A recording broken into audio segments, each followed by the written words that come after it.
From being one of the greatest to have ever stepped foot in the NBA, to being a part of multiple controversies, it makes sense that LeBron James has ruined the career of so many players. Let's start with Lonzo Ball. I'm not gonna judge you. All right, so we got the L. Yeah. Then we got some scribbles. Oh, okay. Scribbles are always good. Then the Z. Okay. And then the O. And then I just spell ball just regular. Oh, That's snap. it.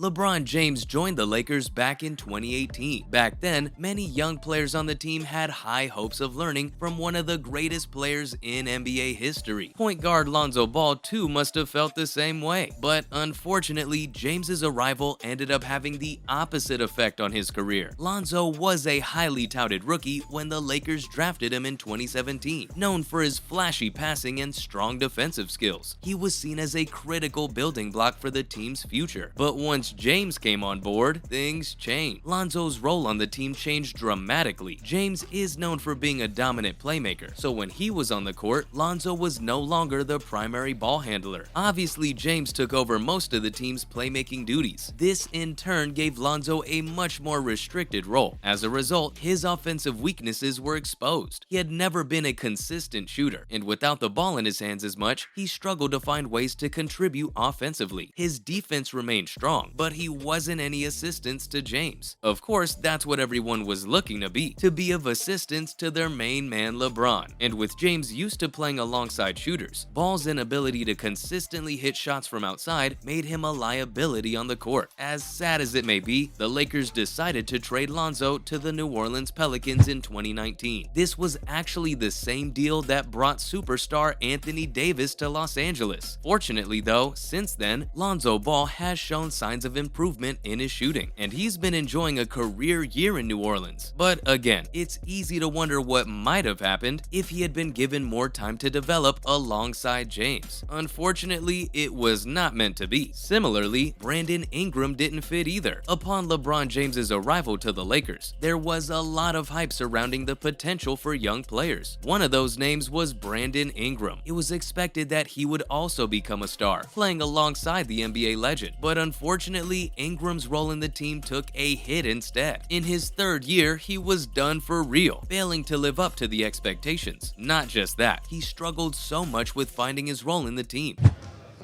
Besides getting taken out of summer league a little bit, but this summer I really worked hard, extremely hard in the weight room and in between the lines. Some analysts did believe that Ingram had so much potential. They believed he could have taken on a role similar to Dwayne Wade during James's Big Three era with the Miami Heat, maybe even something similar to the Jordan Pippen-like tandem with James. However, we know nothing of that sort ever happened. Ingram's scoring only marginally improved, and much like Lonzo Ball, he seemed to struggle to find his footing when playing alongside James. Ingram too was traded to the New Orleans Pelicans as part of a major deal for Anthony Davis. But things got better for him. It was only after leaving James's shadow that Ingram finally emerged as an all-star, which goes to show that playing alongside James doesn't work in everyone's favor. Despite his difficulties in Los Angeles, Ingram has since proven himself to be a talented player with the potential to become a star in the NBA. But I'm sure that given the opportunity, Ingram would trade the years lost playing alongside James. He'd rather play for another team and built his career in the years he lost playing under him. But let's move further back in time, because the LeBron curse isn't something new. Before LeBron's arrival, Dion Waiters was considered a rising star for the Cavaliers. He was a high-scoring shooting guard who possessed excellent ball handling and playmaking ability. His impressive performances in his initial 2 seasons in the league earned him a reputation as one of the most talented young players in the NBA. But everything changed when LeBron returned to Cleveland in the summer of 2014. With James back on the team, Waiters found himself put in a lesser role on offense. LeBron, Kyrie Irving, and Kevin Love were obviously the top options, so as a result, Waiters' touches on the ball were limited. And to make matters worse, Waiters struggled to adapt to the new system. Heavily relied on ball movement, and player spacing was never his thing. He was used to having the ball in his hands and creating his shots, but now he was expected to play off the ball and move without it out of nowhere. The change in his role and responsibilities was a significant adjustment for Waiters. No wonder his shooting percentages suffered as a result. Despite having more open looks than before, he struggled to find his rhythm. To put things into perspective, he shot a below average 40.4% from the field and 25.6% from beyond the arc in the 2014-15 season. The Cavs management didn't have the patience for this, and their solution was to trade him to the Oklahoma City Thunder midway through the season. How humiliating this must be is just one aspect of it. The other is that it's due to no fault of his own, and we can see that looking at his career after the Cavaliers. He had a few productive seasons with the Thunder and the Miami Heat, but Waiters never fully recovered from the form he displayed in his early years with the Cavs. It's safe to say that while James's return proved to be beneficial for the team as a whole,